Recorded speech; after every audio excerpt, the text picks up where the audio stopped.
सीता भाग 4। राम लक्ष्मण सोच ही रहे थे कि नारद मुनि उनके सामने आए और सारा भेद खोला। राम लक्ष्मण पुत्रों से मिलने जैसे ही आगे बढ़े कि लव कुश दोनों रथ से कूदकर पिता के सामने आए और चरणों में गिर पड़े।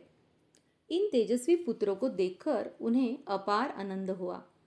यह खुशी इतनी अधिक और गहरी थी कि राम सीता विरह का सब दुख भूल गए। सीता ने दूर से ही पालखी में बैठे बैठे पिता पुत्रों का मिलन देखा तो खुशी से उसके आंसू बहने लगे। फिर उसने तत्काल पुंडरीकपुर की ओर प्रस्थान किया।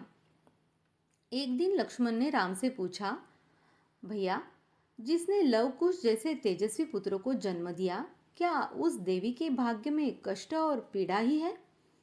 पहले अपने उसका पति सुख छीना, अब उसका पुत्र सुख भी छीन लिया। अपना सब कुछ लुटाकर वह आज भी कंगालों के जैसे सिर्फ आपके ही नाम के सहारे जीवित है और आप उसे ही भूल गए।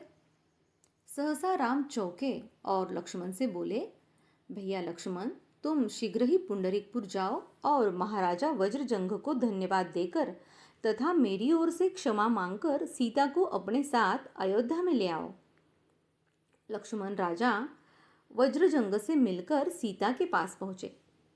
आंसुओं से उनके चरण धोकर अपने अपराधों की क्षमा मांगी।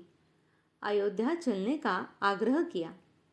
सीता ने सरलता से कहा, लक्ष्मण, मैं महाराज की आज्ञा का निरादर नहीं कर सकती, पर जिस कारण से मुझे निकाला था वह आज भी वैसा ही है।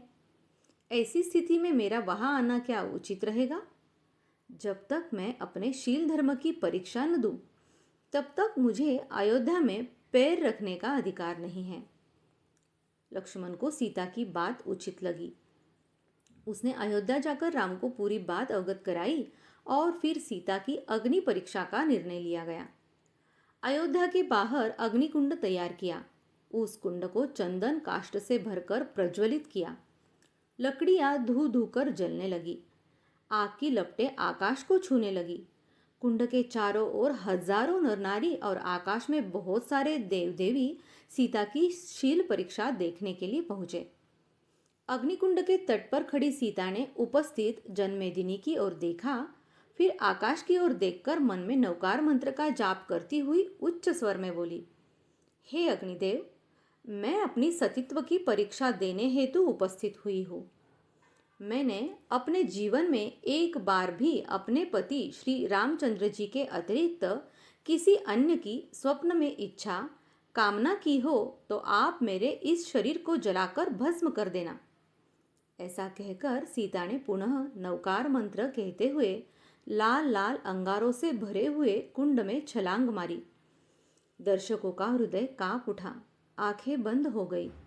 वह अग्निकुंड सती के चरणों के स्पर्श से शीतल जल के सरोवर रूप में परिवर्तित हो गया। महासती सीता सरोवर के मध्य भाग में कमलासन पर विराजमान थी। आकाश मंडल से देव देवियों ने पुष्प वृष्टि के साथ सती का जय जयकार किया। अयोध्या की जनता ने महासती सीता के जयनाद से संपूर्ण नगर को गूंजा दिया।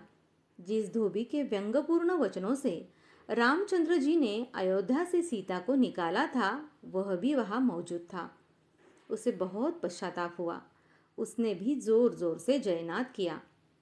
महाराजा राम ने सीता से अपने अपराध की क्षमा मांगी और महलों में चलने का अत्याग्रह किया, परंतु सीता ने विनम्र शब्दों में कहा, हे नाथ, आप महान हैं।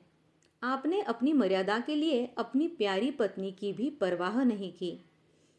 इसमें आपकी भूल नहीं, पर आपका गौरव है। अब मैं आगे बढ़ी हुई हूँ, अतः मुझे वापस लौटना उचित नहीं लगता। अब तो आगे ही बढ़ना है, अतः आप कृपा करके मुझे दीक्षा लेने की आज्ञा प्रदान कीजिए। राम लक्ष्मण के बहुत आग्रह करने पर भी सीता ने अपना निश्चय नहीं बदला, तो राम ने दीक्षा की स्वीकृति दे दी। बहुत उत्साह के साथ महासती सीता का दीक्षा महोत्सव मनाया गया। बहुत वर्षों तक उत्कृष्ट संयम पालकर सीता 12वें देवलोक में इंद्र की सामानिक देव सीतेंद्र बनी। राम कहीं पहले मुक्ति प्राप्त न करे, इस भय से वह राम को डिगाने भी आई। अनुकंपावश उसने लक्ष्मण को नरक से उठाकर लाने का प्रयत्न किया, पर असफल रही। तब उसने लक्ष्मण को रावण को समझाकर उनका आपसी वैर शांत किया। रावण के तीर्थंकर बनने पर सीता उनकी गणधर बनी और वह मुक्ति प्राप्त करेगी।